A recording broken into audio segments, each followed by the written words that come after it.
No place for losers.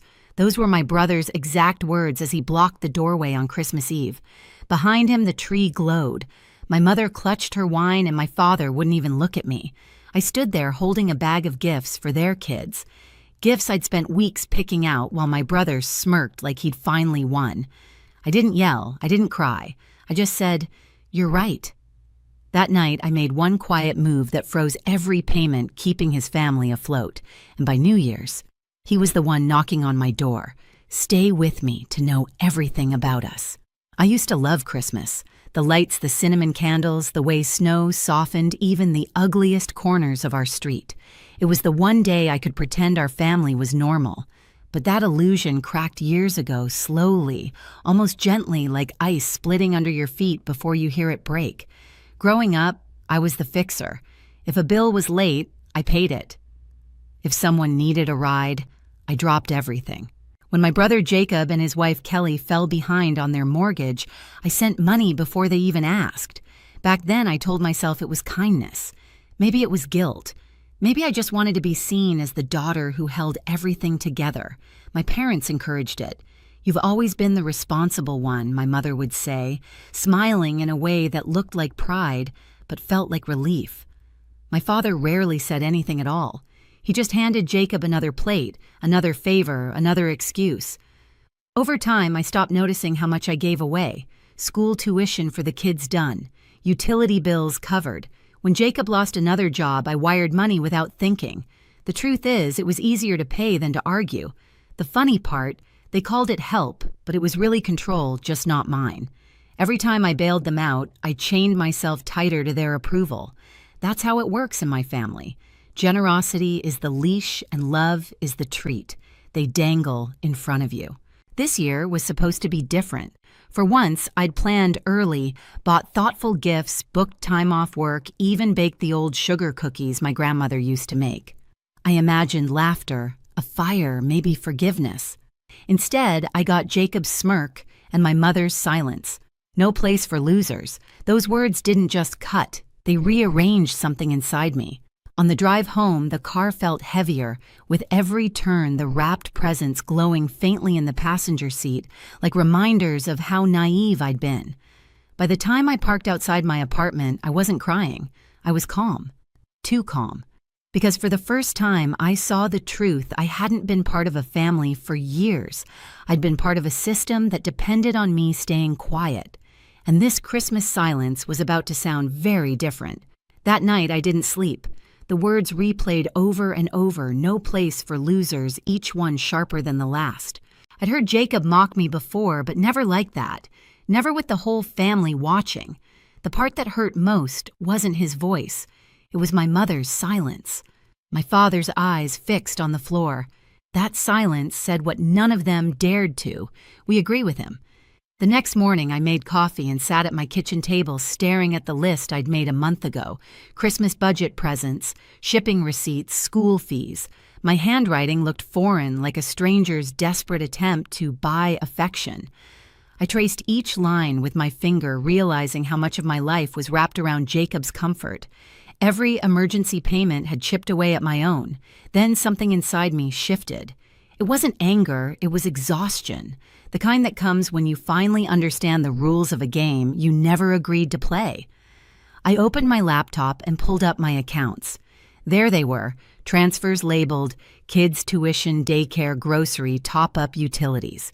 I clicked through each one, the amounts rising like quiet proof of my stupidity. I didn't slam the laptop shut or cry, I just started ending them. Cancel, cancel, cancel. One by one, I deleted every automatic payment.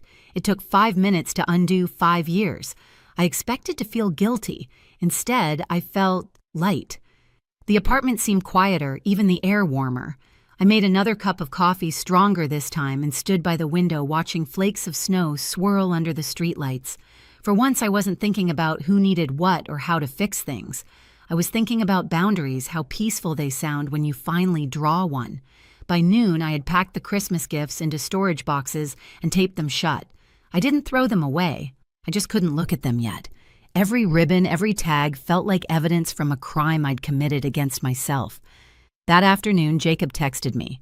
You could have at least dropped off the presents. Kids are waiting." I stared at the message for a long moment, then typed one word, "No." He replied almost instantly, "What's your problem?" My fingers hovered above the screen, but I didn't respond. Let him wonder. Let him feel for once what it's like to be met with silence.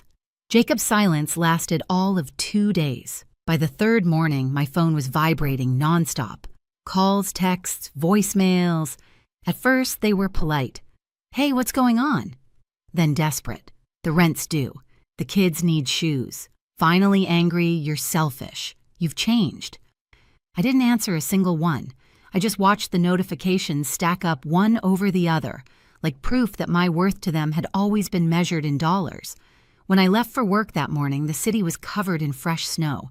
It was beautiful in a way that made me ache, a reminder that even the coldest things can look clean when they're untouched. That night, I poured myself a glass of wine and sat on the couch with my laptop. The screen glowed with years of history, every payment I'd ever made for Jacob and Kelly's family. I scrolled through line after line, the list so long it looked endless. Mortgage support, school donations, utility bills, camp fees. I felt the familiar mix of pity and resentment rise in my throat, but this time I didn't swallow it back. I printed everything. The pages came out warm, smelling faintly of ink and closure. Then I called the bank and confirmed every cancellation. I even changed my online passwords, a small act that felt almost ceremonial, like locking a door behind me. When the last representative said, "All done," I smiled for the first time in days. By Friday, Jacob showed up at my office. No call, no warning, just barged in, red-faced and sweating under his winter coat. "We need to talk," he hissed. My coworkers froze their eyes, flicking between us. "Not here," I said quietly, walking him to the parking lot. He spun on me the second the door closed behind us. "You think you can just cut us off like that? The kids are suffering? They're your kids," I said evenly. He laughed, a sharp, ugly sound. "Oh, so now you care about responsibility." Something in me snapped, but not in the way he expected. My voice stayed calm. "You're right, I do care about responsibility. That's why I'm finally taking mine back." His face twisted, but I didn't flinch. "You can't do this," he said, stepping closer. "I already did." I turned and walked away before he could answer. The snow crunched under my boots, every step louder than his fury behind me. 3 days passed before I heard from him again. When the phone rang, I almost didn't pick up. But something curiosity, maybe closure, made me answer. Jolie Jacobs said, his voice strained, "We need to talk." About what I asked flatly. "You know what? You've made things impossible for us. The kids? Don't I cut in, don't use them." He sighed dramatically. Kelly's falling apart. "The kids are confused. You used to care." "I still do." I said calm as ever, that's why I stopped. He didn't respond right away, and for a second I thought he'd hung up. Then he said, "You're not the person I thought you were." I almost laughed. "No," I said, "I'm not your wallet anymore." He swore under his breath and hung up.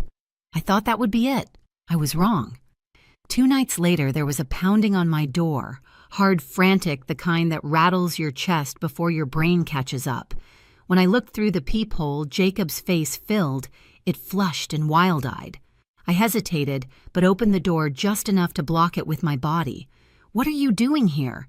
He pushed his hand against the frame. "You need to stop this," he snapped. "You think cutting me off makes you some kind of hero. You're ruining my life."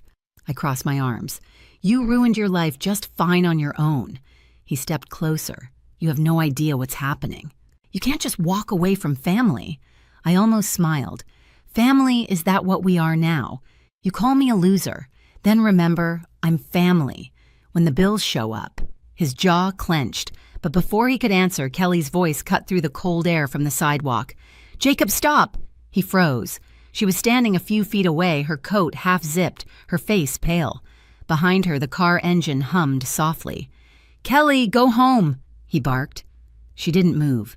"No," she said quietly. "We're done." He turned, startled. "What are you talking about?" Her eyes flicked to me, then back to him. "I met with someone today. A lawyer." Jacob's face drained of color. "You... what?" "I know. What you've been doing," she said. "The gambling, the lies, the hidden account. For once he was speechless. I didn't say a word. I just watched the pieces fall. Kelly stepped forward, voice shaking but steady. All those payments Jolie sent, the ones you said went to the kids. I saw the bank statements. You spent them at casinos. He spun toward me, his tone desperate. You told her I shook my head. Didn't have to. Kelly pulled a folder from her bag and held it up. I did, and I gave copies to the lawyer. You can't hide it anymore. He lunged forward, but I stepped between them. Don't I warned? My voice didn't rise, but it carried enough weight to stop him. He stared at me, his breath coming fast. You think you're better than me, he said, his voice shaking. You think this makes you righteous?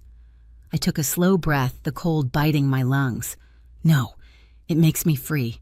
He laughed again, but it cracked halfway through. You'll regret this, he said. You'll see what happens when I'm gone.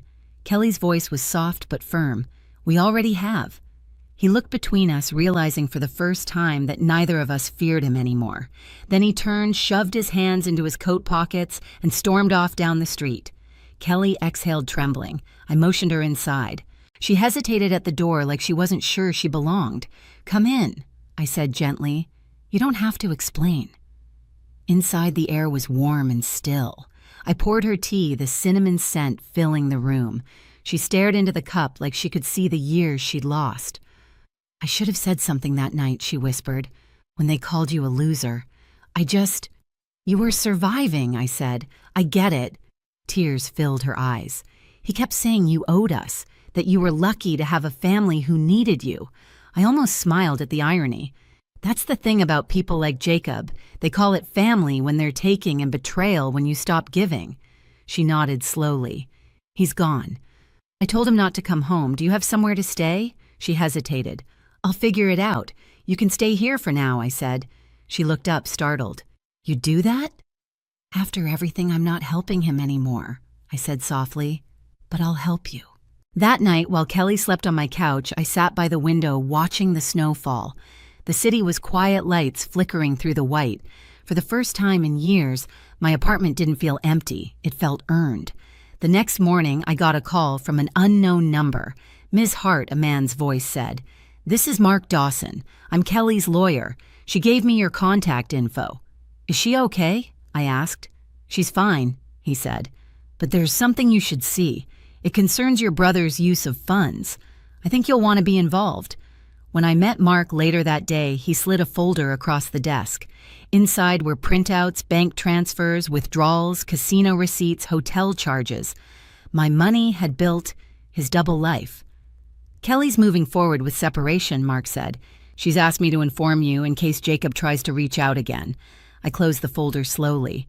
If he does, I'll handle it. That evening, my phone lit up again, Jacob. I let it ring, then silenced it. But the next call came seconds later, and the next, until the buzzing became constant. Finally, I answered. You ruined my family, he shouted. She's leaving me because of you, no, I said quietly. She's leaving you because of you. He started to speak, but I interrupted. Listen carefully. You used me. You lied and you called me a loser. You've lost your wife, your kids, your home, and your free ride. The only thing you still have is a choice. Stop or sink. There was a pause, a long, broken silence, and then a click. When I looked out the window, the snow had stopped. The world outside was still and clean again, like it had been waiting for this moment. By the end of the week, Kelly and the kids were gone, new state, new start. She texted me a photo of the boys building a snowman. Beneath it, she'd written, "Thank you for everything." I stared at the picture for a long time, smiling. For once, helping didn't feel like losing.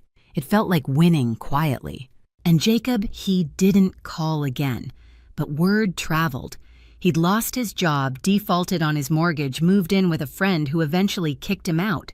He was still blaming everyone but himself. I didn't celebrate. I didn't post, didn't gloat.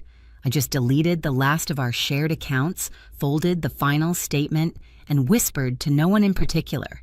Maybe losers are just people who finally stop paying for everyone else's mistakes. February came quietly soft and gray. The holiday lights were long gone, leaving the streets bare and honest again. Kelly and the kids had settled into their new place up north. She sent small updates, photos of snowmen, messy pancakes, drawings taped to new walls. Each message felt like proof that she was breathing again. Jacob, on the other hand, had vanished into the kind of silence that follows a storm. My mother called once her tone clipped and defensive. "You've made things difficult for your brother," she said. "He's not himself." I almost laughed. Maybe now he finally is. She didn't reply, just sighed and hung up. For the first time in my life, the guilt didn't stick. I'd spent years mistaking sacrifice for love, letting them drain me dry, because I thought that's what good daughters did. But love isn't measured in money, and family isn't defined by who you keep rescuing. I started sleeping better. The air in my apartment felt lighter, the quiet no longer sharp. On weekends, I walked past the bakery where my mother used to take us as kids. The smell of cinnamon didn't sting anymore. It reminded me that sweetness can exist without obligation. A week later, I got a letter from Kelly's lawyer, Mark, again. Inside was a thank you note in Kelly's handwriting. "We're safe now. You gave us that." I folded it and slid it into my desk drawer next to the last photo I ever took of my family together. I didn't keep it out of nostalgia. I kept it as evidence of what survival looks like. One evening, as I watched the snow fall through the window, I realized I wasn't waiting for an apology. I didn't need one.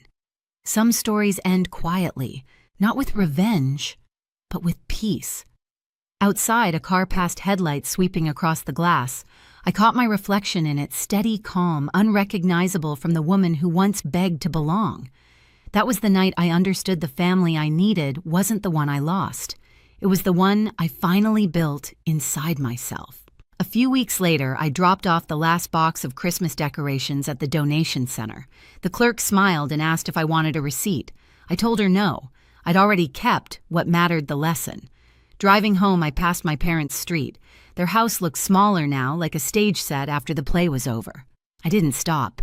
I just slowed down long enough to notice the same porch light that once glared in my face that night. For a moment, I wondered if they still talked about me, if they called me selfish or heartless. Maybe they did. Maybe they always would. But I wasn't a loser. I was finally free. I parked in front of my apartment, stepped out into the cold, and looked up at the sky. Snow was falling again, soft, steady, clean. If you've ever had to walk away from people who mistook your kindness for weakness, you know this feeling. Share your story. Someone out there needs to hear it too. My name is Sandy Morgan. I'm 30 years old, and I've never been the kind of woman who fills a room when she walks in. I'm the quiet one near the edges of conversations, listening more than speaking. Smiling politely while others chase attention. I don't wear designer anything. I drive a used Civic that's fully paid off and still pack my lunch for work. It's not glamorous, but it's mine. Every inch of it earned and calm.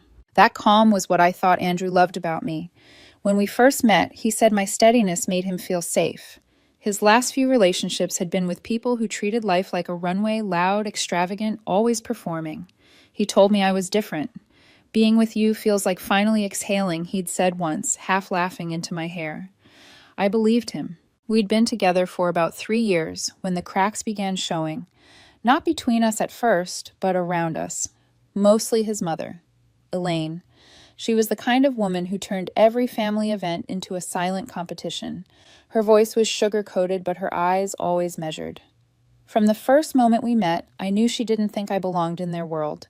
Not openly rude, just that sharp politeness people use when they think they're too good to be cruel. When I came over, she'd smile and ask, "So, Sandy, when do you plan on moving into something bigger? Or you still work with your hands? That's admirable." Andrew would roll his eyes later and say, "She means well, but there's only so many times you can hear that before you realize she doesn't." Still, I showed up birthdays, brunches, barbecues. I wanted to belong somewhere in his world. I loved Andrew. He had this warmth that drew people in, social, charming, funny in a way that made you feel seen. Maybe that's why I kept trying so hard to make his family like me. I thought if they saw how much I loved him, they'd see I was good enough. But love isn't a currency you can trade for approval. There were small moments that should have warned me. When we were shopping for his cousin's engagement gift, he said, "Let's get something nice. My mom's always comparing us to them." Or when he hesitated to introduce me to distant relatives as if bracing for judgment. But I stayed. I've never been someone who runs from discomfort. I fix things. I wait for people to come around. So when Elaine invited me to their annual summer party, a huge event with her business friends and extended family, I took it as progress. An olive branch, Andrew had said as we got ready. Just be yourself, okay? Don't overthink it.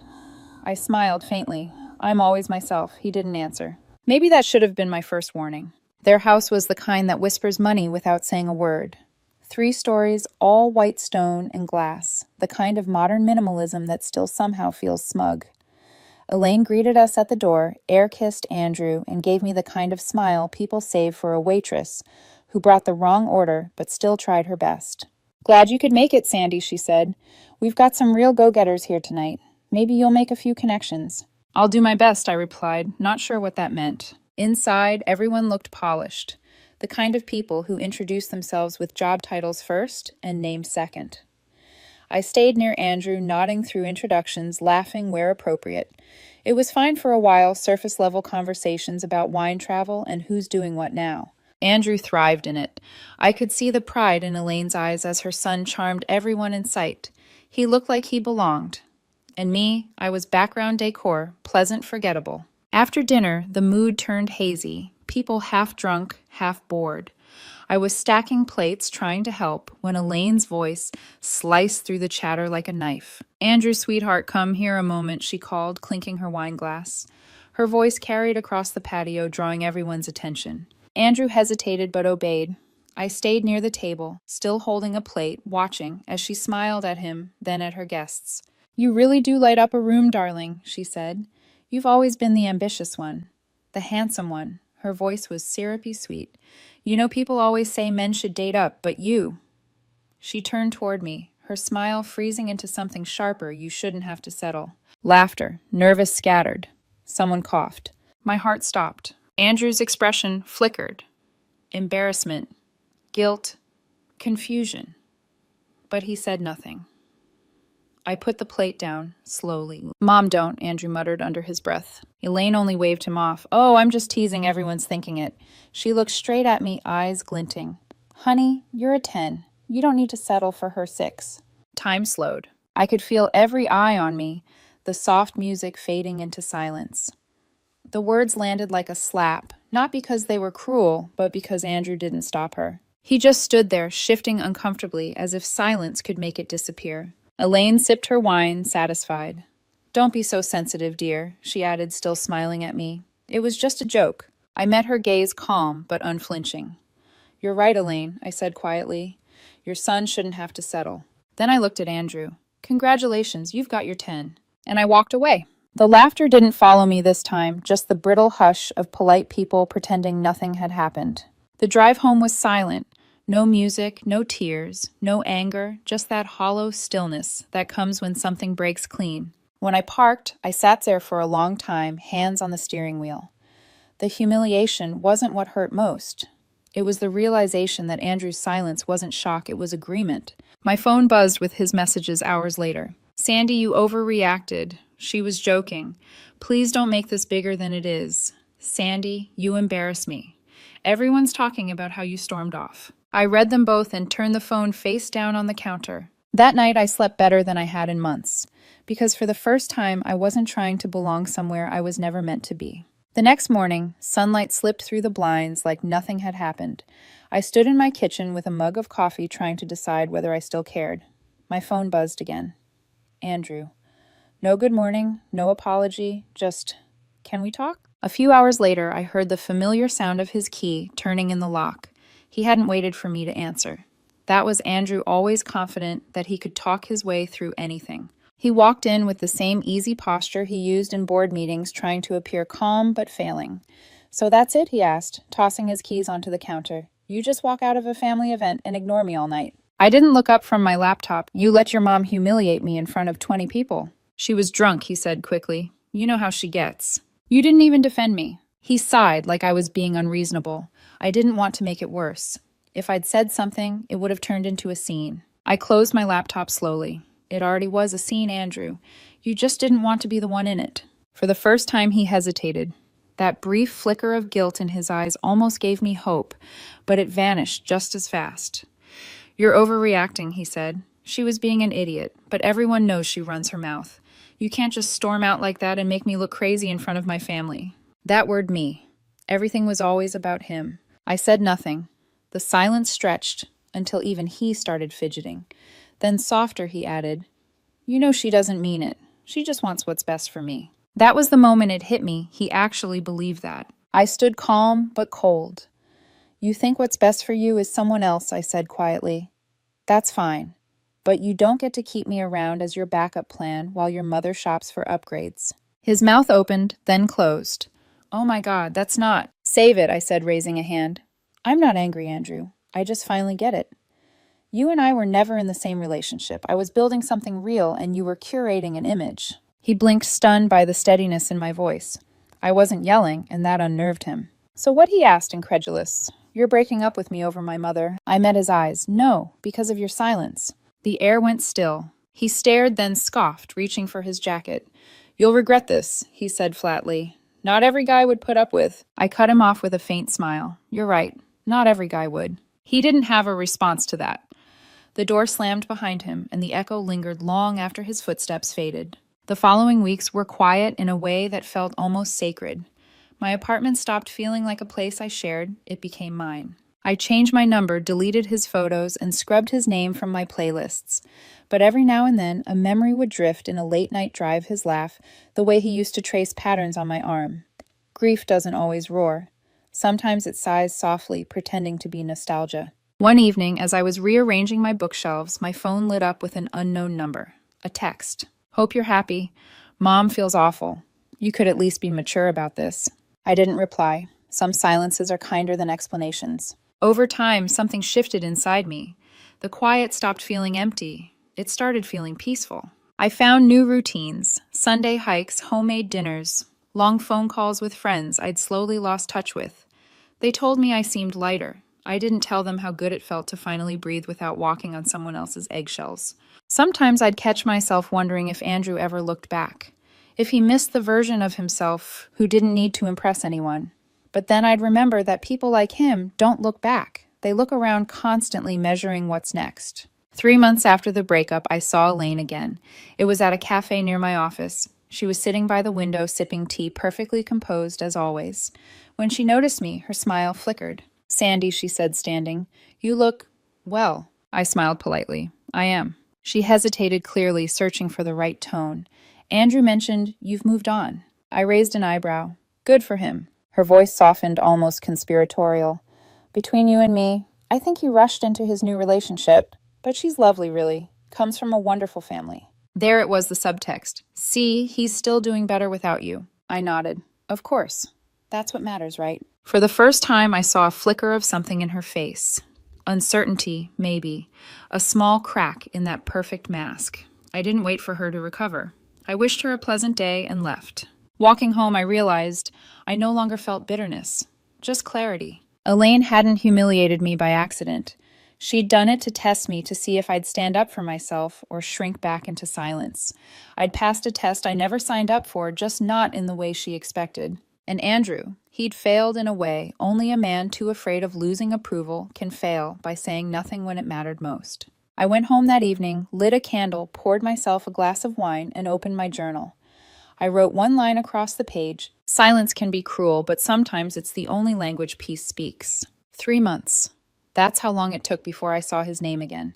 Not in my inbox, not on my phone, but in someone else's smiling post. A mutual acquaintance had tagged Andrew in a photo from a vineyard weekend.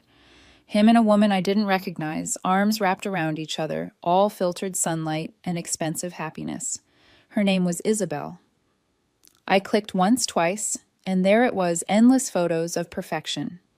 Candlelit dinners, rooftop parties, travel hashtags, and always Elaine in the comments. My perfect son with his perfect match. I stared for a long moment, not out of jealousy, but out of clarity. Elaine hadn't lost her project, she'd simply found a new one. I closed the app and exhaled. For the first time, it didn't hurt. It just confirmed everything I already knew. I was never the one she wanted for her son, just the one she tolerated until something better appeared. My life, meanwhile, had become quietly steady. No parties, no pretenses. I spent evenings cooking recipes I'd once been too busy to try. Weekends were hikes, art markets, or simply reading by the window. People mistake peace for loneliness. They don't realize peace is what you find when you stop negotiating your worth. Still, there were moments when the silence pressed too tightly. Like when I passed a restaurant we used to go to and instinctively reached for my phone, then remembered there was no one to text. Healing wasn't glamorous. It was mundane and slow, like watching paint dry and realizing you like the color after all. One Saturday, while I was running errands, fate or irony decided to test me. I was in the grocery store checkout line when I saw Elaine. No designer sunglasses this time, no entourage. Just her standing in front of me with a basket of organic fruit and imported cheese. She turned startled and then recovered with a brittle smile. Sandy. What a surprise. I smiled politely. Hi, Elaine. She adjusted her pearl necklace, a nervous tick I'd seen a dozen times. You look well. I am. A pause. Then, as if she couldn't help herself, Andrew mentioned you found a new job. That's wonderful. He and Isabel just bought a place downtown. She's such a lovely girl, so poised. Comes from a wonderful family. There it was again, that gleam of pride disguised as casual conversation. That's great, I said evenly. I hope they're happy. For a moment she looked almost disappointed that I didn't flinch. Between you and me, she added in a low voice, leaning closer, I think it's all moving a little fast. But she's good for him. Very polished.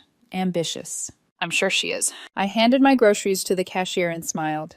Have a nice day, Elaine. The look she gave me was hard to describe, half confusion, half irritation, like she'd prepared for a performance I refused to join. That evening, I poured myself a glass of wine and scrolled through social media again, not for Andrew, but for the reminder of what I'd escaped.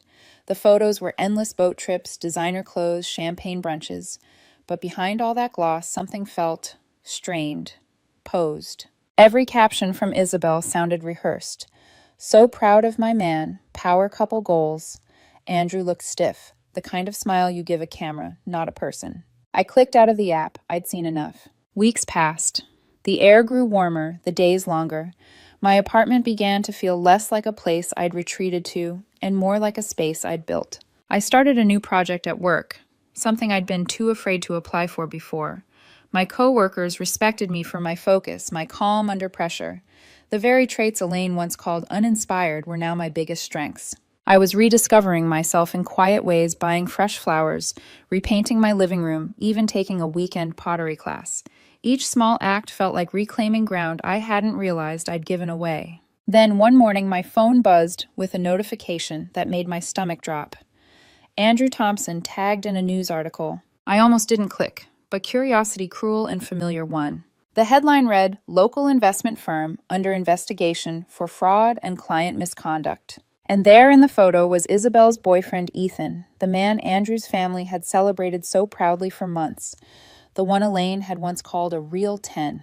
Ethan had scammed clients, drained accounts, and vanished with investor funds.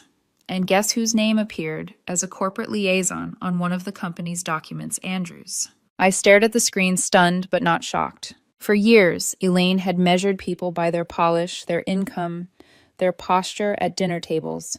And now that same world she worshipped had swallowed her son whole. 2 weeks later, the headlines got worse. Lawsuits. Frozen assets. Isabel's tearful statement to the press, I didn't know. I was lied to. I closed the app, not out of satisfaction, but out of fatigue. It was almost poetic, their obsession with image collapsing under the weight of its own performance. That evening, I sat on my balcony as the city lights blinked below. The air smelled like rain.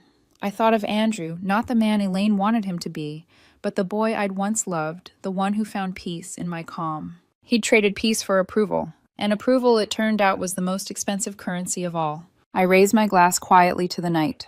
To peace, I whispered, and to not being the perfect replacement. The first message came early one morning, just after sunrise. Andrew, hey, I know it's been a while, but could we talk? I stared at it for a long time, thumb hovering over the screen. No punctuation, no explanation, just that half-familiar tone of someone who assumes the door might still be open. I put my phone down and went back to my coffee. An hour later, another one arrived. Andrew, I wouldn't reach out if it wasn't important. I just really need someone who actually understands me right now. Still, I didn't reply. By evening, the text grew longer, desperate. Andrew, you probably saw what's been happening. It's not what it looks like. I swear I didn't know anything about it. He lied to me, to my parents, to everyone. I feel like such an idiot. Please, can we just talk for 5 minutes?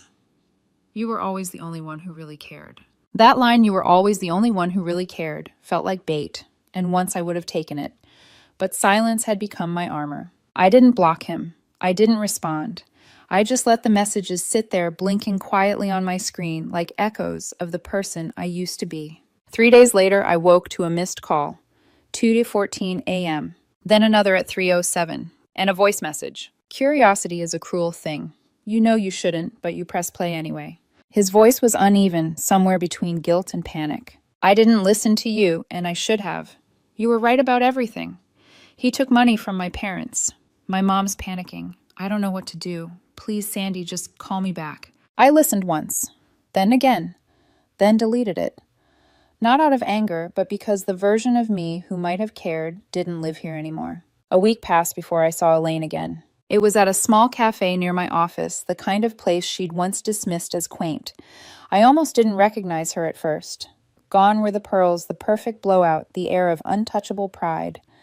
She looked ordinary, tired. She noticed me before I could leave. "Oh," she said weakly. "Sandy." I nodded. "Elaine." Her smile faltered. "You look well." "I am." She glanced at the empty chair across from me. "Do you mind?" I hesitated, then gestured toward it. She sat wrapping her trembling hands around her cup. "You've probably heard," she said after a moment, voice barely steady. "He took everything. My husband's savings, our retirement, even Andrew's accounts. We're dealing with lawyers, police, everything." I said nothing. Her eyes searched mine. "I suppose you must feel vindicated." I took a slow sip of my coffee. "No," I said softly. "Just lucky." For a second, something flickered across her face. Shame, maybe, or realization. "Andrew's been trying to reach you," she murmured. "He thinks you could help him. Maybe give him guidance. He's lost everything." I almost laughed. Guidance from the woman he once let his mother humiliate. The irony was too sharp to taste. "I hope he figures things out," I said, standing. "But I'm not the person he needs to call anymore." "You really won't speak to him?" she asked, desperate now. I met her eyes. "Your son and I already had our final conversation. He just didn't realize it." Then I walked away. That night, curiosity won again. There was a new voicemail waiting. I pressed play. His voice was smaller this time. "I'm sorry. I thought I knew what I wanted, but I didn't. He isolated me from everyone, even my friends. I'm staying with my parents now, but it's bad. Mom's angry all the time. Dad barely talks. I miss how calm everything used to be. You made things feel safe. Please, Sandy, just say something. Anything." The words drifted through the room like smoke, heavy, desperate, fading. I stared at my phone for a long time, then deleted the message. By then, my own life had started to bloom again. The new project I'd joined in turned into a promotion. My boss called me reliable, a word I used to hate but now wore like a medal. And there was someone new. Michael, a friend of a coworker, steady, grounded, gentle in ways that didn't need proving. He asked questions and actually waited for the answers. He didn't need to perform, he just showed up. One night over dinner, he asked about my past. I hesitated, then told him the story, not the dramatic version, just the truth. The party, the silence, the walkout. When I finished, he didn't say, "You should have fought harder." He just nodded. "You're lucky," he said softly. "You saw who they were before they cost you more." And for the first time, I realized that was true. Months passed. The investigation surrounding Andrew's ex and his family grew louder. Their reputation, the thing Elaine prized most, was unraveling one headline at a time. But I didn't gloat. I didn't need to. Some lessons don't need revenge. They just need distance. One evening, as I was locking up my apartment, a text arrived. "Andrew, seeing you again would mean a lot. I want to apologize in person." I stared at the screen, then typed 3 words. There's no need. No punctuation, no explanation, just closure. Because sometimes the most powerful thing you can say is nothing at all. It had been nearly a year since that summer party, the night Elaine looked me up and down like a critic, reviewing a dish she'd already decided to dislike. Since then, I'd rebuilt quietly, brick by brick. The job that once felt temporary had become a career. My apartment, once a refuge, now felt like home. And Michael, he wasn't a whirlwind romance. He was the calm after every storm I'd survived. He laughed with his whole face, listened without fixing, and never made me feel like I had to earn my place beside him. Peace had a texture now. It felt like Sunday morning, soft laughter and silence that didn't sting. But peace doesn't erase the past, it just stops it from controlling you. One Friday evening, I got a message from Tom, a mutual friend from Andrew's circle. Tom, heads up. Andrew's going to be at Marlowe's tomorrow night. He's not doing great. Thought you should know before you walk in blind. I stared at the text for a while, debating. Part of me wanted to ignore it to stay wrapped in the safe life I'd built. But another part, the one that hated unfinished things, needed to see if the ghost of that old version of me still trembled around him. So the next night I went. Marlowe's was exactly the same dim lights, overpriced drinks, people pretending to be busier and happier than they were. The air smelled like nostalgia and cheap cologne. I was halfway through a glass of wine when I saw him. Andrew. He looked smaller somehow. The confidence that once radiated from him was gone, replaced with that hollow weariness that comes when life teaches humility through pain. His shirt was wrinkled, his hair a little too long. He spotted me before I could look away. For a split second, the old reflex kicked in. I almost smiled.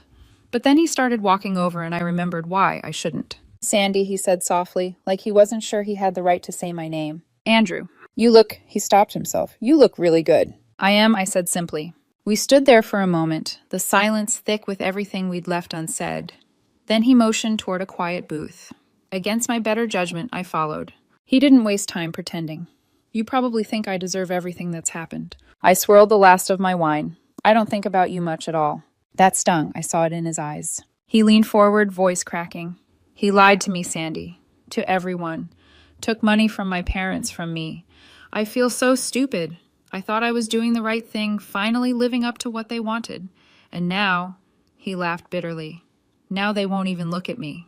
I nodded. I warned you once that people who talk in numbers eventually treat you like one. His jaw tightened. You don't have to rub it in. I'm not. I set my glass down gently. Just reminding you how we got here. He looked down, eyes glassy. I miss how simple it was with you. How calm. I didn't realize that mattered until it was gone. I didn't answer. After a long silence, he whispered, Would you ever consider us starting over? The words hung in the air like static. I took a breath, then said quietly, no. He blinked. Just like that. Just like that. His composure cracked. After everything we had, you can't even think about it. I did, I said softly. Months ago. That's how I moved on. He leaned back, jaw tightening. You've changed. I grew. I stood up, picking up my purse. Take care of yourself, Andrew. He looked up, eyes glistening. She's not better than me, whoever she is. I turned just enough to meet his gaze. You're right. She's just better for me. Then I walked away. That night I lay awake, staring at the ceiling, expecting guilt to creep in, but it didn't. There was no sting, no ache, just the steady heartbeat of someone who'd finally stopped carrying a ghost. The next morning, Michael made pancakes and teased me for burning mine. I laughed so hard I forgot why I'd ever wanted quiet to feel heavy. Sometimes closure isn't dramatic. It's a conversation that ends without bitterness and a morning that begins with peace. A few weeks later came what I now call the real finale. My company hosted a formal charity gala, an elegant, glittering event meant to celebrate community leaders. I was invited as part of the project team. Michael came as my +1 wearing a navy suit that made him look both sharp and effortlessly kind. The ballroom was full of people in polished shoes and polished lives, and just as we stepped inside, I saw them. Elaine and Andrew. They stood near the entrance, perfectly dressed, but hollow behind their smiles. Elaine's pearls still gleamed, but her eyes were ringed with exhaustion.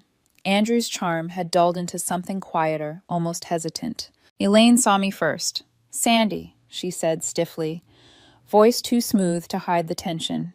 It's been a while. It has, I replied. Michael smiled and extended a hand. Nice to meet you.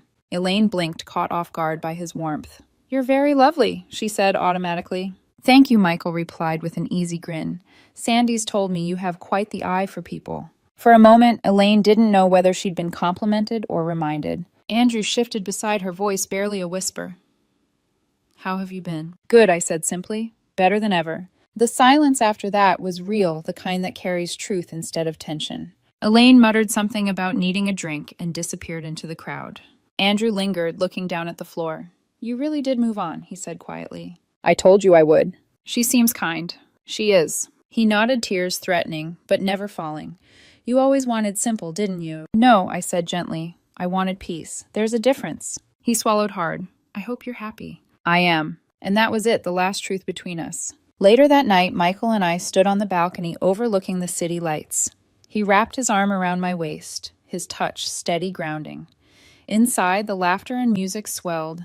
I caught a glimpse of Andrew across the room one last time. Our eyes met briefly, and in that instant I saw understanding painful late but real. He finally saw that I was never the one who wasn't enough. He just didn't know how to recognize enough when he had it. He looked away first. Michael leaned in. "Do you know him?" "Used to," I said. That was all. The next morning, I woke to the sound of rain against the windows, a steady, cleansing kind of rain that felt like punctuation. The night before replayed in flashes the soft glow of chandeliers, Michael's laughter, and the look on Andrew's face when he realized he no longer had the power to unsettle me. It wasn't triumph I felt. It was peace, the quiet kind that doesn't need witnesses. I made coffee, leaned by the window, and checked my phone. One new message. "Andrew, seeing you last night made me realize what I lost. I'm sorry for how everything ended. I wish I'd stood up for you. I hope you forgive me someday." I read it once then, twice, then deleted it. Not out of anger, out of closure. Some apologies come too late to matter. I wasn't the same woman he'd once known, the one who tolerated humiliation in the name of love, who mistook silence for patience and politeness for peace. I'd built something better from what they broke in me. Life after that moved quietly, beautifully. Michael and I spent weekends driving along the coast windows, down music low, our hands brushing on the console.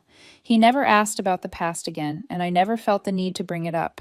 He knew the woman beside him wasn't defined by what she'd endured, but by what she'd refused to become. One evening, as the sun melted behind the skyline, he asked, "Do you ever think about them?" "Sometimes," I admitted, "but not in the way you think." He smiled. "How's that?" I sipped my tea. I think about how people can confuse love with validation, how easy it is to mistake admiration for care. Andrew didn't want me. He wanted approval. His mother didn't want me gone. She wanted to win. They were always playing games with scoreboards I never agreed to. Michael watched me quietly, his eyes soft, and now I said, smiling, "I don't play." Months later, I received an invitation, an alumni networking event hosted by a firm I'd once worked for. Normally, I'd ignore something like that, but curiosity tugged at me. There was a rumor Elaine's company was trying to rebuild its reputation, and they'd be there. I went, not out of pride, not out of revenge, just to see how far I'd come. The hotel ballroom buzzed with polite chatterglasses, clinking laughter practiced. I moved through the crowd easily, this time no longer the outsider trying to blend in. I belonged, not because anyone decided I did, but because I stopped asking permission. And then I saw her, Elaine. She stood by the buffet table, dressed impeccably, her expression as carefully arranged as her pearls. But her eyes were tired. For a second, she didn't recognize me. When she did, she froze, then offered a brittle smile. "Sandy, you look radiant."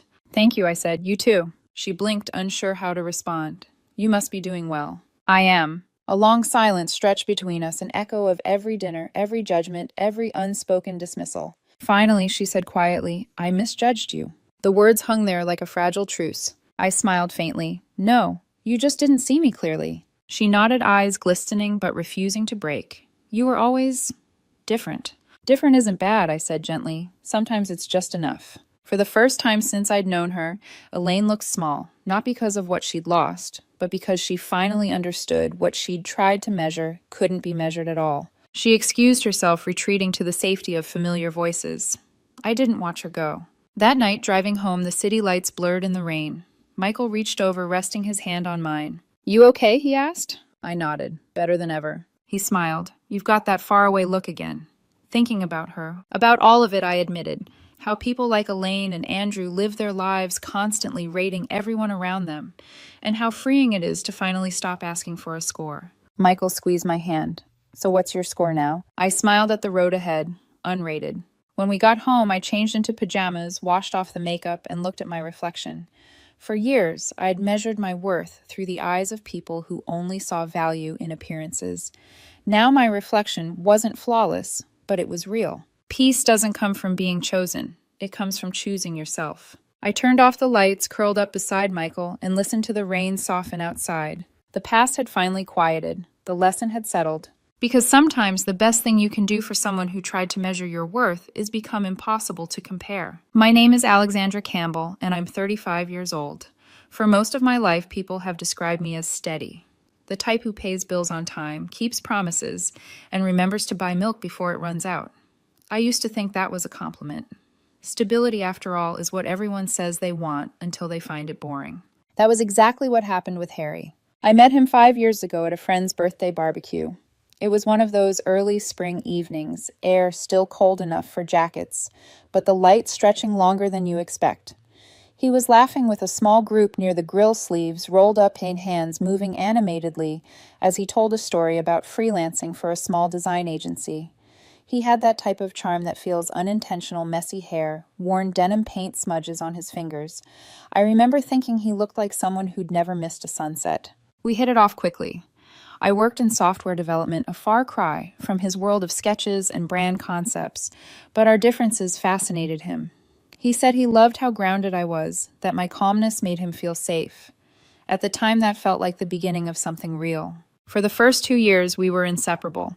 We moved in together after 18 months, a modest apartment overlooking a narrow canal where the morning light always spilled across the floorboards. It wasn't luxurious, but it was ours. I remember cooking late-night pasta, talking about future plans, his dream of opening a creative agency, my quiet hope of landing a leadership position at my company. We built routines. Sunday mornings were for coffee and thrift store browsing, evenings for quiet dinners. When his freelance projects dried up during the pandemic, I covered the rent, helped him polish his portfolio, and reassured him that things would pick up again. "You're talented, Harry," I'd say, scrolling through his designs. "You just need one good client." He'd smile grateful and whisper, "You're my rock, Alex." I believed him. When my company later offered me a promotion that required frequent travel, he frowned. "You'd be gone half the month," he said, running a hand through his hair. "That's not us, right? We work as a team." He said we.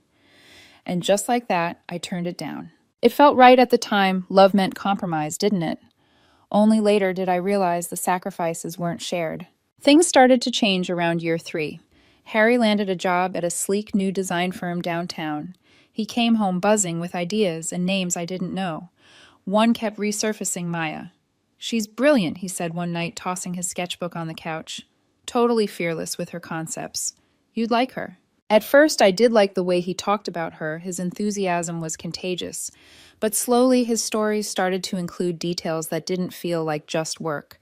Maya said my last pitch was genius. He'd laugh pouring wine. "Maya thinks we should travel more break routines. Maya this, Maya that." I told myself it was harmless. People can have work friends.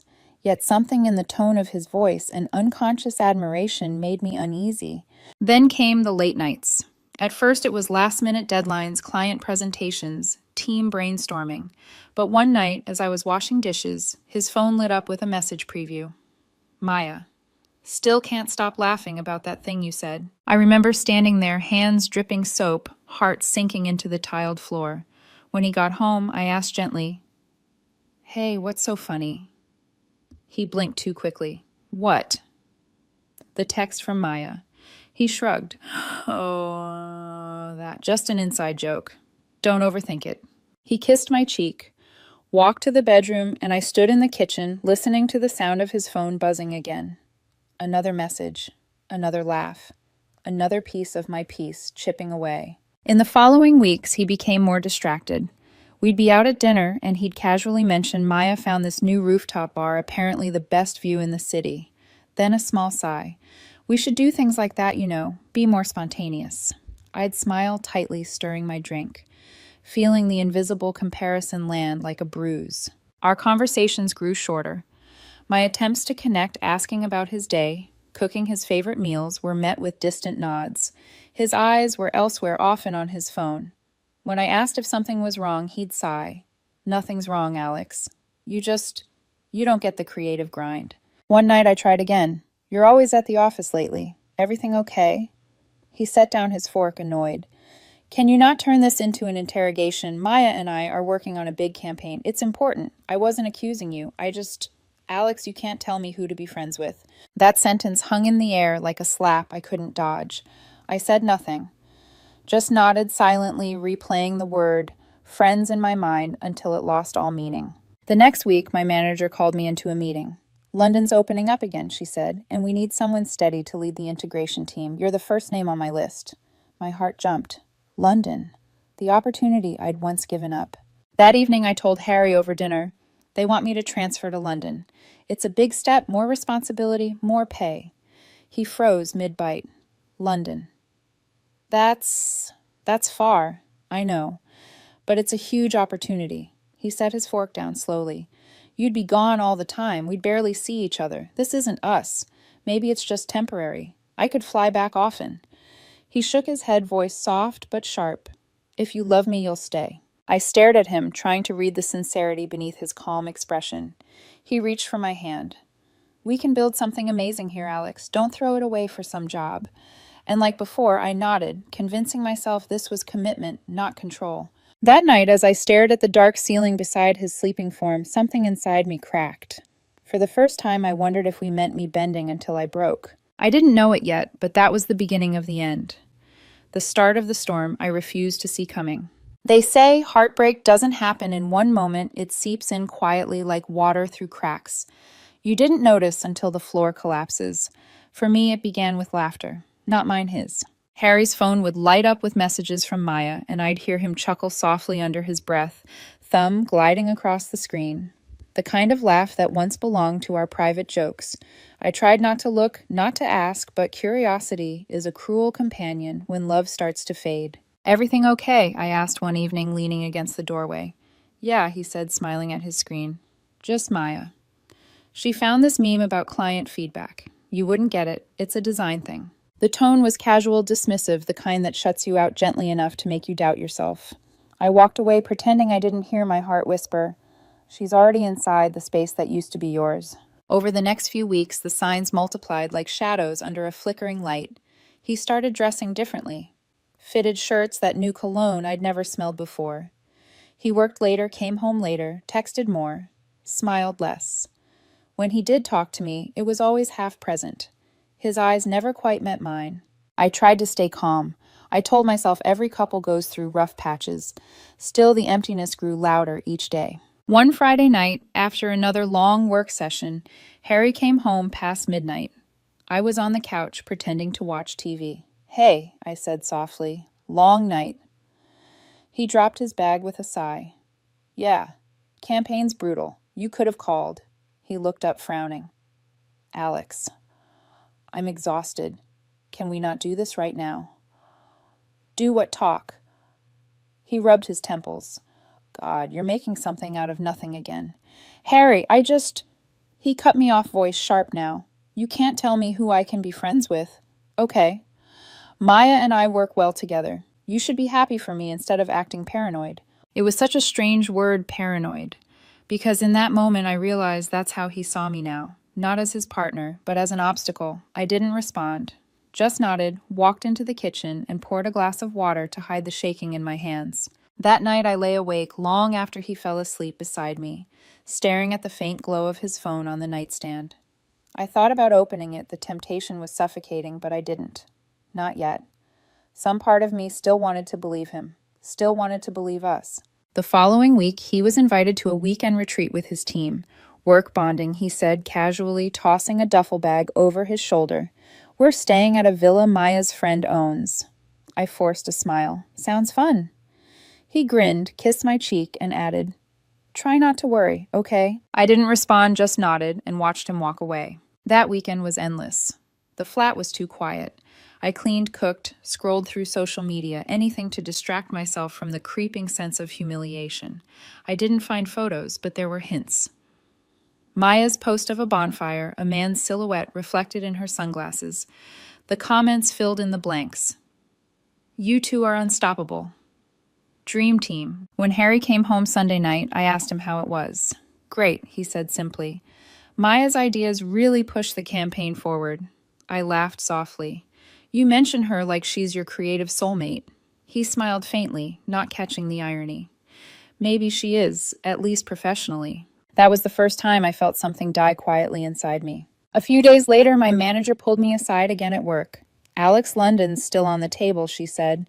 You'd be leading a new project. I know you turned it down before, but it's yours if you want it.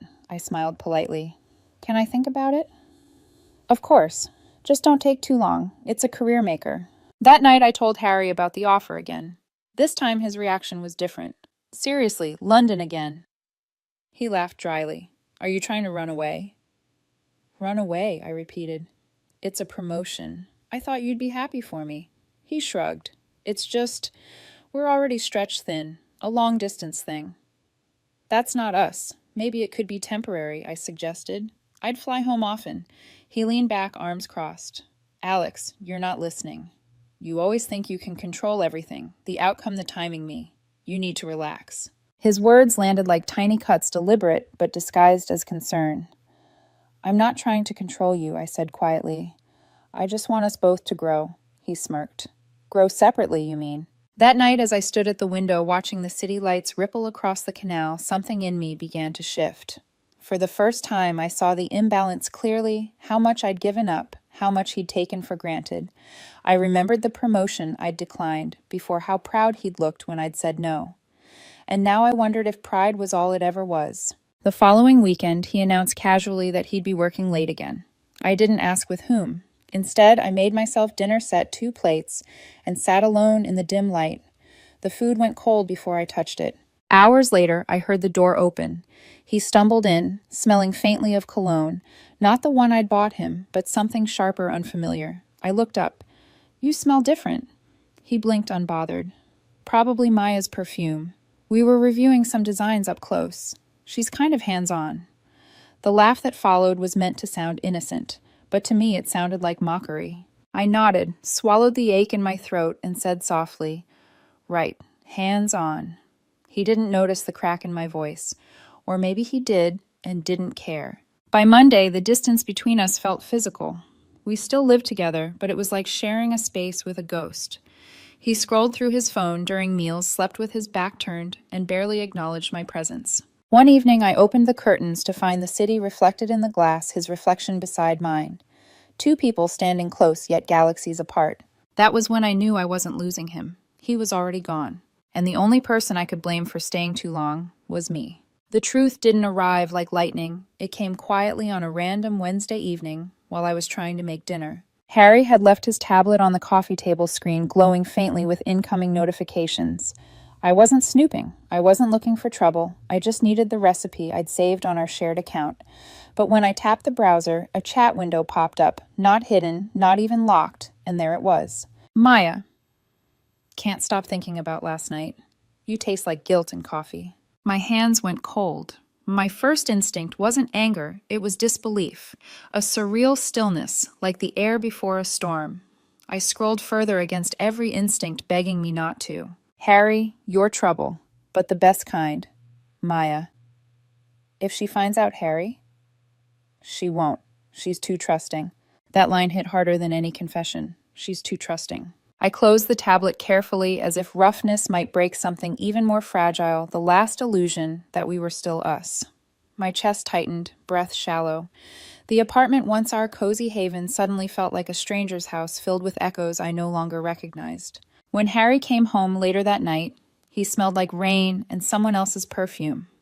I waited until he hung up his coat, until he looked at me with that same easy smile, the one that had once felt like safety. Harry, I said softly, we need to talk. He froze. What's up? I saw your messages with Maya. A pause. The kind that stretches so long it stops feeling like silence and starts feeling like confession. He didn't even look shocked, just irritated. You went through my stuff. It was open, I said quietly. I wasn't looking for anything. I just found it. He exhaled, slow, controlled. So you're snooping now. I read a message, Harry. That's not the point. Then what is the point? He threw his keys on the counter, voice rising. That you don't trust me, that you're paranoid, like I said. I swallowed hard, steadying my voice. You kissed her. He stared at me, eyes flickering just enough to confirm it. Then came the smirk. It's not like we slept together. My throat tightened. That doesn't make it better. He shrugged, walking to the fridge. It was a mistake. A moment. We were drunk. It didn't mean anything. But you kept texting her, flirting, meeting outside work. He shut the fridge, turning to face me. You make it sound like I committed a crime. Maya's been there for me, Alex. You haven't. You've been distant for months. My voice cracked. Distant, I've been here, supporting you, paying bills, turning down promotions for you, He laughed, actually laughed. Yeah, that's the problem. You're always so responsible, so boring. Maya gets my creativity. She pushes me. You just keep everything safe. His words were surgical precise and meant to wound. I stood there, the sound of my own heartbeat loud in my ears. So that's what you wanted, I said softly. Excitement. He leaned against the counter, arms crossed. I wanted to feel alive again. You've turned our life into a checklist. My vision blurred, and cheating was your solution. It's not cheating if it's emotional, he said bluntly. And besides, we're not married. Don't make this bigger than it is. I almost laughed, but it wasn't humor, it was disbelief. You betrayed me, Harry. You made me doubt myself. He waved a hand dismissively. Don't be dramatic. I just need space to figure things out. Space, I repeated, while living here, on my income. His tone sharpened. Oh, please. You've always been the provider type. You like being the one who keeps things stable. Maybe that's your real issue, you need control. I felt something inside me snap quietly but irrevocably. Control, no. What I'd needed was respect. He picked up his jacket. I'll stay with Maya for a while. We'll sort out the flat later. And Alex? He looked back over his shoulder. Don't take that London job. If you move now, it'll just complicate things. Maybe we can fix this if you stay and change a little. Change, I repeated barely above a whisper. He smiled faintly. Be more spontaneous, less intense. Then he walked out. No apology, no hesitation. Just the sound of the door clicking shut, neat, final, like punctuation at the end of a sentence I didn't know I'd been writing. That night I didn't cry. Not yet. I just sat on the edge of the couch, staring at the half-finished dinner, at the wine glasses that would never be clinked together again. The city outside moved on, unaware that my world had quietly collapsed. I thought about every moment I'd chosen him over myself. The promotion I'd declined. The nights I'd stayed awake waiting. The way I'd excused his coldness because I believed love required patience. And I realized I hadn't been patient. I'd been invisible. The next morning, sunlight hit the wall, cutting across the shadows of the blinds. I got up slowly, made coffee for one, and opened my laptop. The email from HR about the London position was still sitting there unread. I stared at it for a long time. My reflection in the screen looked calm, too calm, like someone who had nothing left to lose. Then I clicked reply. Subject retransfer opportunity message. Thank you for the offer. I'm available to relocate immediately. I didn't overthink it, didn't draft or redraft. Just sent it. The decision felt clean, weightless. Afterward, I went through the apartment quietly packing his things into boxes. No rage, no tears. Just order the kind that comes after chaos. Every folded shirt, every forgotten charger felt like closure stitched into silence. By the time the sun dipped below the canal, I sat on the couch, surrounded by neatly stacked boxes and the hum of my own breathing. For the first time in months, there was peace. A strange, heavy peace, but peace nonetheless. Harry had taken the noise with him when he left, and I was finally ready for the quiet. London didn't welcome me with open arms. It greeted me with rain, sharp, relentless, and cold enough to sting. But I didn't mind. After months of chaos, the rain felt cleansing, like the city itself was washing away the remnants of who I used to be. My new flat was small, a one-bedroom in Shoreditch, with thin walls and a stubborn window that never quite closed. But it was mine. No shared closets, no extra toothbrush by the sink, no faint scent of someone else's cologne lingering in the hall. Just the sound of traffic, my coffee machine sputtering, and the unfamiliar hum of independence. Every morning I walked to work through the drizzle, passing the same bakery where the owner started recognizing me after a week. Flat white? Yeah, he'd say, smiling. I'd nod, grateful for the small consistency. My days filled quickly. Meetings, deadlines, projects that challenged me in ways I'd forgotten I enjoyed. For the first time in years, my success belonged entirely to me. It wasn't glamorous, but it was real. At night, I'd cook simple meals, watch the city lights flicker against my window, and breathe. The quiet no longer felt lonely, it felt earned. A month passed before I heard Harry's name again. It came through a mutual friend, Sophie, during a casual video catch-up. So she said hesitantly, "Have you talked to him?" I blinked. "Talked to who?" "Harry! You didn't know." She shifted uncomfortably. "Things fell apart with him and Maya." I said nothing, just waited. Sophie sighed. "It's bad, Alex. Apparently she was seeing someone else on the side. His boss, actually. Word got around the firm, and it got messy. She dumped him, and he kind of spiraled. A pause. The rain outside hit harder against the glass. I stirred my tea slowly. I see. He's been reaching out to people, Sophie continued.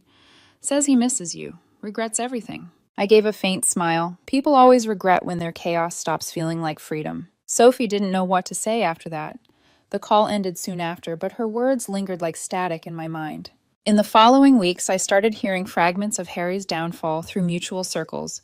He'd quit his job after being humiliated at work.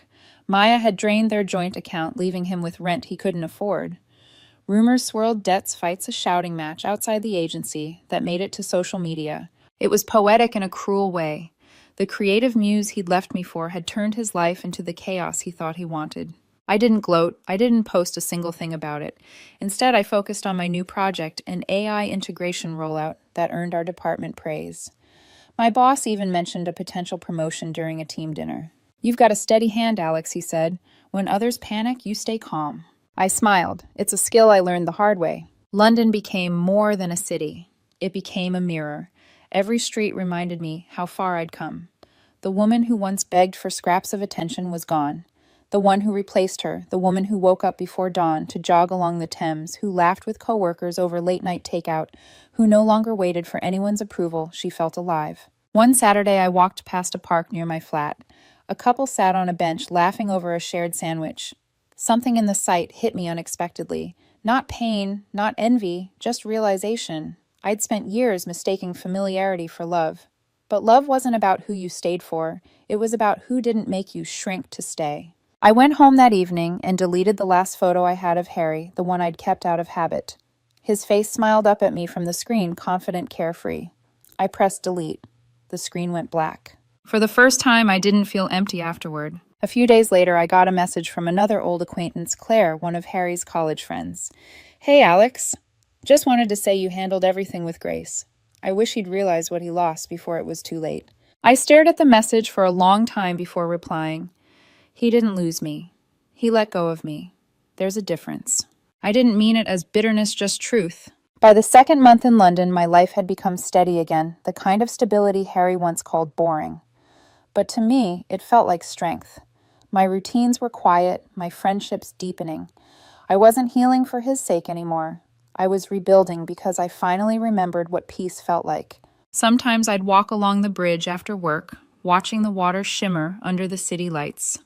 I'd imagine my old life, like another country, a place I'd visited but could never return to. And somewhere in that reflection, I realized the strangest, most beautiful thing of all. I didn't miss him.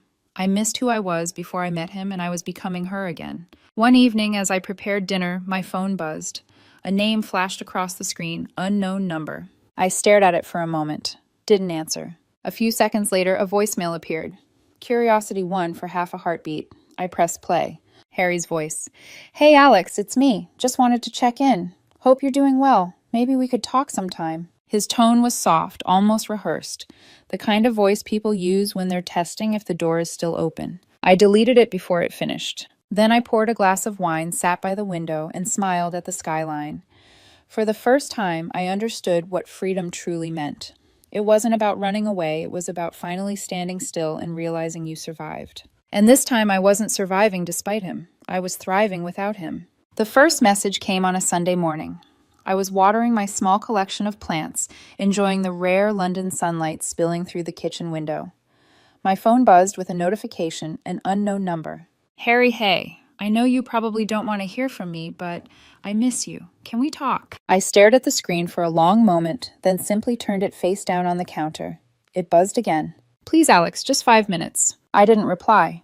Instead, I poured another cup of coffee and stepped onto the tiny balcony. The city hummed beneath me, buses chatter life moving forward, and for the first time, I felt no pull backward. The silence was my choice now. By the third message, he'd changed his tone. I know I messed up. Maya's gone. She was not what I thought. She used me, played me, left me with nothing. You were right. The irony made me laugh, a soft, humorless sound that startled even me. I deleted the thread without replying. But that didn't stop him. Within days, the emails started. Subject, please read. Alex, I've lost everything. Maya cheated, then disappeared. I lost my job because of it. I'm back at my sister's place now, trying to pick up the pieces. I keep thinking about what you said, that stability isn't boring. I get it now. Please just talk to me. I need a friend. I closed the laptop and exhaled. It was strange, not the kind of satisfaction revenge stories promise, but something quieter. Poetic almost. Life had circled back, and the man who once called me too safe now longed for the safety I represented. I made myself a promise that night I would never again confuse pity for love. A few days later, Sophie called again. "Harry's really struggling," she said gently. "He's been asking about you. Maybe you could—" "No," I interrupted. "I can't.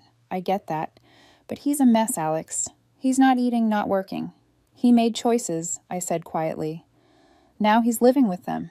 There was a pause, the kind filled with quiet judgment. "You've changed," she said finally. "I had to." We ended the call politely, but I could tell she didn't understand. People rarely do until they've been burned the same way. The next wave of messages came not from Harry, but from his circle mutual friends, even his sister. "He's really sorry, Alex. Just give him 5 minutes. He told me he still loves you. Don't be cruel. He's suffering." Cruel. That word clung to me for hours. As if my silence was cruelty, not his betrayal. As if healing privately was something I should apologize for. I didn't respond to any of them. I'd spent years giving explanations to people who never earned them. Not anymore. A week later, my phone buzzed with a new message. This time, it wasn't pleading. It was angry. "Harry, fine. Be that way. You've turned cold. I hope your perfect life in London makes you happy." Then, not even 10 minutes later, another. "I didn't mean that. I'm sorry. I'm just lost without you." It was a cycle: guilt, blame, apology, repeat. The same pattern that used to keep me trapped. I could almost predict his next line before it came. And then it did. "Can I come see you, please? I'll find a way to London. I just need to see your face." I blocked the number. Again. But Harry wasn't done. A week later, a new email arrived. Different address, same desperation. "I know you're reading these. Don't pretend you're not. You used to care. What happened to you?" What happened? I smiled faintly. I learned the difference between empathy and self-destruction. I archived the message and moved on with my day. Work was busier than ever. We were preparing for a major presentation, and my team depended on me. After years of being the steady one for someone who didn't value it, I finally understood the gift of that steadiness. It wasn't weakness. It was my strength. Then came the final straw, a voicemail from a number I didn't recognize. I almost didn't play it, but curiosity won for a moment. "This is Harry's mother, Alexandra. I don't know what happened between you two, but he's heartbroken. You were good for him. Please talk to him. He's not sleeping, not eating. You're being very unkind." I closed my eyes, jaw tight. Even now they expected me to fix him, to mother the man who broke me. I deleted the voicemail, then turned my phone off completely. For the first time in years, I didn't feel guilty for protecting my peace. Weeks passed. The messages slowed, then stopped entirely. I started dating again cautiously, quietly. There was a man from my office named Liam, soft-spoken, patient. We'd grab coffee after work, talk about music films, the small joys that used to feel impossible. He never asked about Harry, and I never offered. One evening, after a particularly late meeting, Liam walked me to the train station. "You seem like someone who's had to hold a lot together," he said gently. I smiled. "Not anymore." He looked at me for a long moment, then said, "Good. You deserve to just exist." It wasn't romantic, but it was honest, and that honesty felt like a sunrise I hadn't seen in years. A month later, I joined a virtual birthday party for one of our old college friends. Dozens of faces filled the screen, laughter overlapping through lag and poor Wi-Fi. I felt relaxed, almost nostalgic, until I saw his name appear. Harry. He joined late, camera on. His face looked thinner, eyes tired. The group went awkwardly quiet for a moment. He forced a smile. "Hey, everyone. Long time." "Hey," someone muttered. He scanned the faces and then found mine. "Alex," he said softly.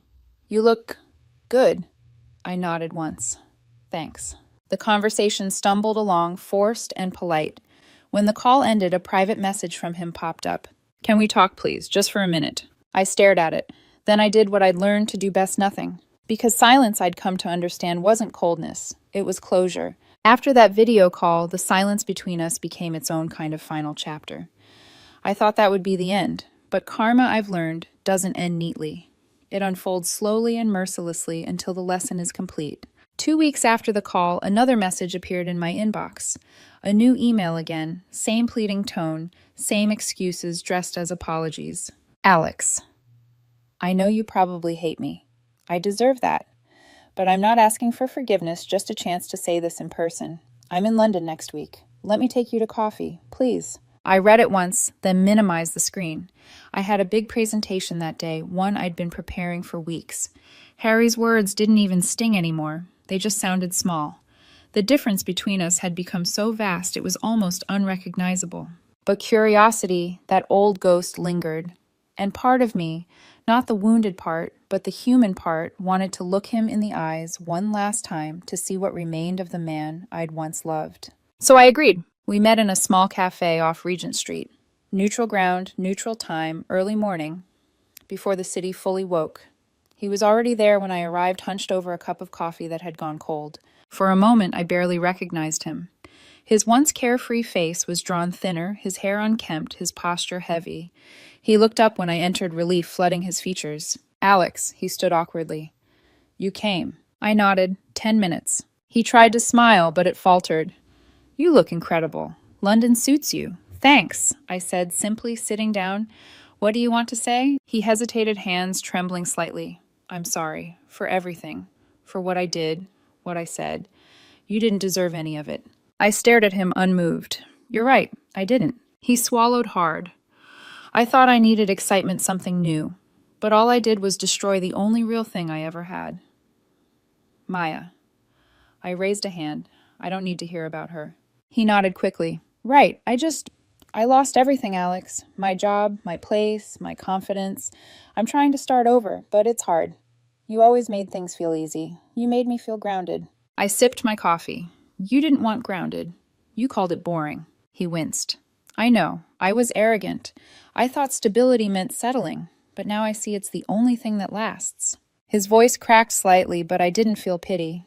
Only distance, like I was watching a rerun of a show I'd already outgrown. Harry, I said softly, you wanted freedom. You found it. This, I gestured between us, wasn't about stability or excitement. It was about respect. And you lost that long before Maya. He leaned forward. Can't we at least try again? I'm different now. I know what matters. I shook my head. No, you don't. You know what hurts. That's not the same thing. He looked stunned, as if the truth had weight he'd never carried before. I don't hate you, I continued. I don't even resent you anymore.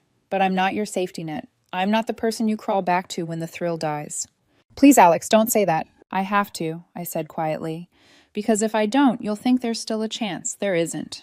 I built a new life, one that doesn't depend on your remorse. He dropped his gaze to the table, tears glinting. I deserve this. Maybe I said standing, but this isn't punishment, it's consequence. I placed a few pounds beside my cup and stepped toward the door.